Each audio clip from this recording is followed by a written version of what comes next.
मेरा कैरेक्टर है it's an actress. मैं एक एक्ट्रेस प्ले कर रही हूँ जो कि मुंबई से पुणे ट्रैवल कर। इतना बड़ा दर्जा दीजिए इस फिल्म को, क्या कहना चाहेंगे, किस तरह का एक्सपीरियंस है? आई थिंक उमेश कुलकर्णी बहुत ही अमेजिंग फिल्म मेकर है। उनकी बहुत जबकि वो मराठी में फिल्में बनाते हैं बट उन फिल्मों का रीच इंटरनेशनल लेवल पे फेस्टिवल्स पे होता है। मैंने उनकी कुछ फिल्में देखी है जो मुझे बहुत पसंद आई and I thought it was just a film that I wanted to be a part of. आप इसे बोल सकते हैं कि do I want to promote Marathi cinema, do I know one thing that I just want to be associated with good cinema and if मेरे इस film में होने से इसको कुछ इसकी रीच बढ़ती है तो I don't be very happy to do that.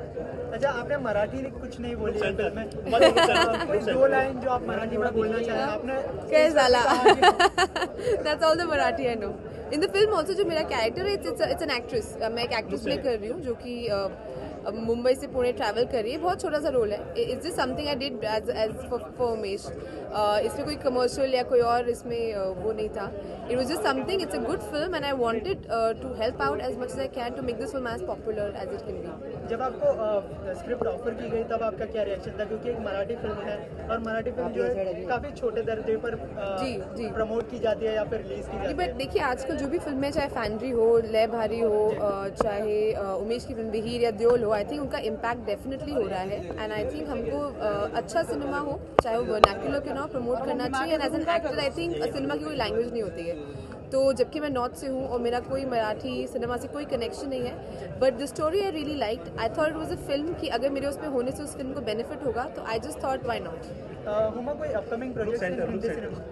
I am working on this film called Oculus. In fact हम लोग, मैं और मेरा भाई अभी निकलने ही वाले हैं। We are going to start shooting very soon in London and we are very excited about it. Bollywood किसी ना किसी तरह से जुड़ रहा है मराठी सिनेमा से। अजय देवगन, रितेश देशमुख, सलमान खान है, तो आप फिल्म में एक बार फिर से मराठी सिनेमा में करना चाहेंगे काम या प्रोड्यूसर के तौर पे ऐसा कुछ सोचा है आपने? इंशाल्लाह, who knows, I don't know. I think अगर अच्छा कंटेंट होगा I definitely want to be associated with it.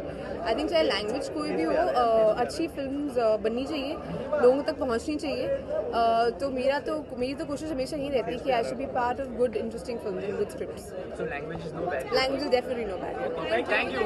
Thank you. कहना चाहेंगे जो सिनेमा में, मराठी सिनेमा में जो आप एक बार मुझे यही कहना है कि जो कुछ देर पहले हुमा और जिसका ने कहा कि ये it's universal cinema, it's not a Marathi centric cinema, it's looks like a world cinema because it's so beautifully done. Because जिस दौर से मतलब जब मैं बड़ा हो रहा था तो जिस तरह की मराठी फिल्म में मैंने देखी है, लक्ष्मीकांत बेर्डे साहब की, अशोक सराफ साहब की और ऐसे कई सारे दादा कोंडके साहब, ऐसे कई सारे लेजेंड एक्टर्स थे।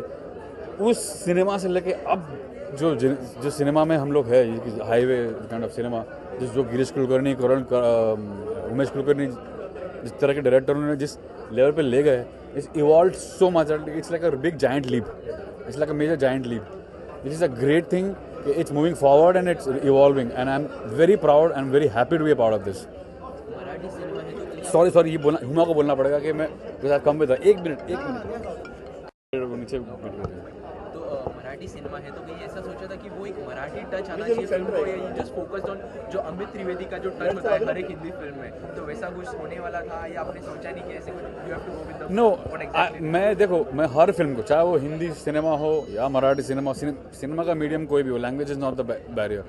मैं हर फिल्म को एक ही तरह से अप्रोच करता हूँ और वो है डायरेक्टर का विजन, जो डायरेक्टर जो कहानी कहना चाह रहा है और वो किस तरह से उस कहानी को म्यूजिकली देख रहा है, वो मैं I try to pick his brain from that और उस हिसाब से मैं अपने हिसाब से उसका उस सिचुएशन को, उस विजन को इंटरप्रेट करता हूँ। तो इसमें भी उसी तरह की कुछ बात थी।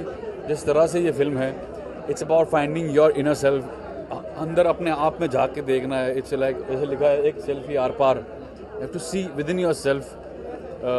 हम लोग हाईवे, मतलब हम लोग वी ऑल रनिंग, भाग रहे, कहाँ जाना है किसी को पता नहीं, कहीं ठहर के रुक के एक शांति से just think about your self and अंदर जाके आत्ममंथन करके देखे what you actually are, where you want to go, what you want to do in life. So that is the film about, and it's a beautiful journey of all different characters who come from different walks of life. तो वो इतना inspiring कहानी थी, इतनी beautiful narration जो मुझे दी उन्होंने, और जो कुछ मैंने 20 मिनट के फुटेज देखे फिल्म के, immediately I wanted to do it. और मुझे उसको, और हमने वो मिल के उसको हाईवे को एक क्या कहते हैं उसे, एक मेटाफर दिया, जैसे कहते हैं मेटाफर, कांगारू। तो उस गाने का नाम हमने कांगारू कर दिया and it was a wonderful process. Thampi up song. Sir running project क्या क्या है, आखिरी सवाल? रनिंग प्रोजेक्ट में शानदार है, उड़ता पंजाब है, गुड्डू रंगीला जब भी आ रही है, और फितूर। गुड्डू रंगीला की बात करें, किस तरह का म्यूजिक है, क्या है उसके बारे में? गुड्डू रंगीला में तो रोमांटिक सॉन्ग है, दो इनफैक्ट, और एक जैसे कि जय और वीरू की जोड़ी थी, जो बहुत ही फेमस जोड़ी थी, उसी तरह से गुड्डू और रंगीला उनकी जोड़ी पर आधारित एक गाना है, about them, about the equation, about the song about them. Perfect. Thank you.